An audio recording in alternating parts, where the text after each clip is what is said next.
दोस्तों, ये कहानी एक ऐसे व्यक्ति की है जो काम के नाम पे करता तो कुछ भी नहीं था, पर उसकी इच्छा इतनी कि वो मन ही मन अपने शहर का बादशाह भी बन जाना चाहता था। तो आइए चलते हैं कहानी की ओर। दिल्ली के लाजपत नगर में शहर के बीचों बीच सेठ तुलाराम की मिठाई की अपनी दुकान थी। सेठ को लोग लाला जी के नाम से पुकारा करते थे। लाला जी के 3 बेटे बहू थे और तीनों बेटों में मझला बेटा महेश कोई काम धाम नहीं करता था और लालची इतना कि लाला जी महेश को दुकान पर अगर बिठाकर कहीं चले जाते तो उनके लौटने से पहले ही दुकान की आधी मिठाइयाँ बिना ग्राहक आए ही बिक जाती। महेश कुछ तो खुद खा जाता था और कुछ बाद में खाने के लिए छुपा लेता था। लाला जी अपने बच्चों को हमेशा समझाया करते थे, बच्चों, ग्राहक भगवान का रूप होता है और हमेशा ईमानदारी और मेहनत से काम करते हुए मिल मिलाकर रहना चाहिए। पर महेश अपने ही सोच विचार में लगा रहता और मन ही मन दिल्ली का सबसे अमीर आदमी बनने की सोचता रहता। एक दिन महेश शहर की ओर जा रहा था, तभी उसकी नजर चौराहे पर वट वृक्ष के नीचे पूजा करती महिलाओं पर पड़ी और ये देखकर महेश के मन में जलन होने लगी कि आखिर इस पेड़ की पूजा क्यों हो रही है। और वो मन ही मन सोचने लगा, आज रात को मैं यह पेड़ जड़ से ही काट दूंगा। ऐसा सोचकर वो घर चला आया।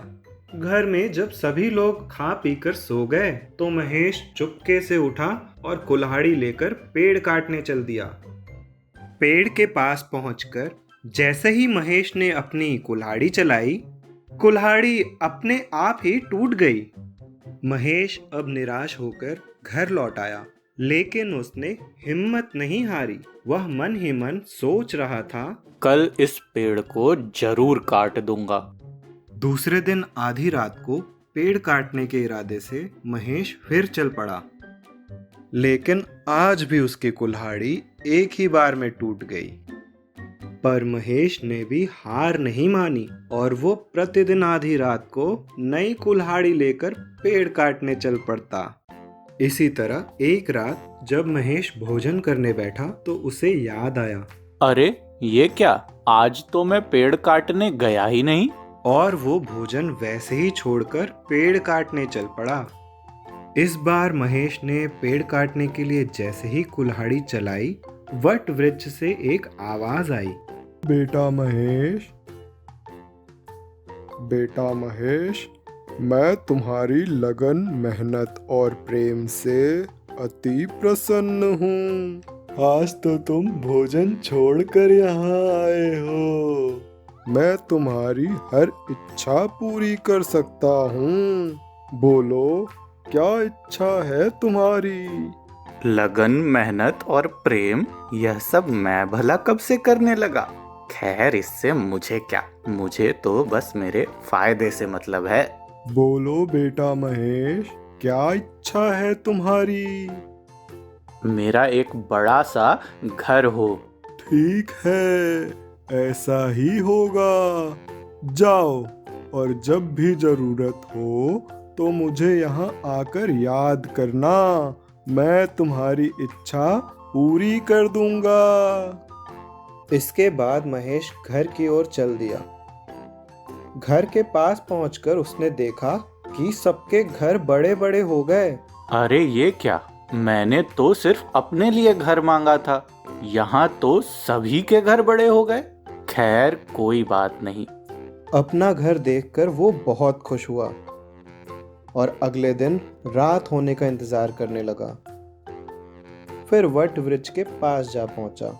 मैंने तो आपसे सिर्फ अपने लिए घर मांगा था, आपने तो पूरे शहर में सबके लिए घर बनवा दिए।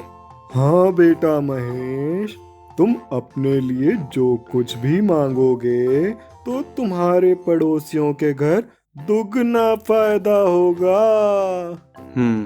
अच्छा ठीक है, कोई बात नहीं। अब क्या चाहिए महेश? मुझे एक गाड़ी, नौकर चाकर और ढेर सारी धन दौलत चाहिए। ठीक है, ऐसा ही होगा। जाओ। इसके बाद महेश घर की ओर चल दिया। ये क्या, इतनी सारी गाड़ियां? अच्छा, तो सभी के यहाँ दो दो गाड़ियां हो गईं। लालची महेश घर पहुंचकर सारी रात सोचता रहा। काश मैं पूरे शहर का मालिक बन पाता, पर ये होगा कैसे? मैं अपनी इच्छा पूरी करके रहूंगा।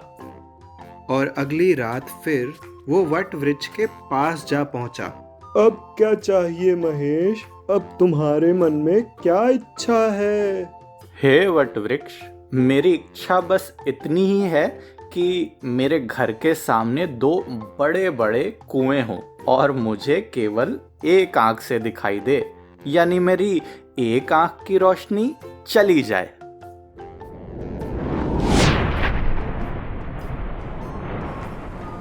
बेटा महेश, ये तुम गलत कर रहे हो। देखो भाई, आप अपना वचन पूरा करते हैं तो करिए, वरना मैं चलता हूँ। ऐसा ही होगा। जाओ, अब चले जाओ। बड़ा आए हैं समझाने वाले। महेश जब अपने घर के पास पहुंचा तो उसने देखा कि सबके घर के सामने कुआं ही कुआं है और सभी लोगों की दोनों आंखों की रोशनी चली गई है। अरे, मुझे कुछ दिखाई क्यों नहीं दे रहा? ये क्या हो गया मेरी आंखों को? सभी लोग शहर छोड़कर चले जा रहे थे। महेश ये सब देखकर बहुत खुश हो रहा था। अब वो अपने घर पहुंच गया और अपनी पत्नी से कहने लगा, अरे भाग्यवान, अब मेरी इच्छा पूरी हो गई। कौन सी इच्छा? यह सब क्या है? हमारी दोनों आंखों से दिखाई नहीं दे रहा और आप खुश हो रहे हैं? हाँ, मेरी इच्छा पूरी हो गई भाग्यवान। अब मैं पूरे शहर का बादशाह बन गया हूँ। सभी लोग शहर छोड़कर चले गए। आप गलत सोच रहे हैं। जब इस शहर में कोई रहेगा ही नहीं तो आप अकेले कैसे रहेंगे? क्या खाएंगे, क्या पिएंगे? इस वीरान शहर में रह के करेंगे ही क्या? क्या तुम सच कह रही हो? हाँ, हम सब एक दूसरे से जुड़े हुए हैं। एक सभ्य समाज से ही सब कुछ है। किसी की आवश्यकता पूरी की जा सकती है, जिद और इच्छाएं नहीं। आप अपनी गलती की माफी मांगिए और सब कुछ वापस पहले जैसा कर दीजिए। शायद तुम सही कह रही हो। हम इस वीराने में रहकर क्या करेंगे? महेश ने पत्नी की बात मानकर वट वृक्ष से माफी मांगी। वो ये जान चुका था कि इच्छा कभी भी किसी की भी नहीं भर सकती। उसने वट वृक्ष से सब कुछ पहले की तरह करने की मांग की और अपनी पत्नी के साथ हंसी खुशी से रहने लगा।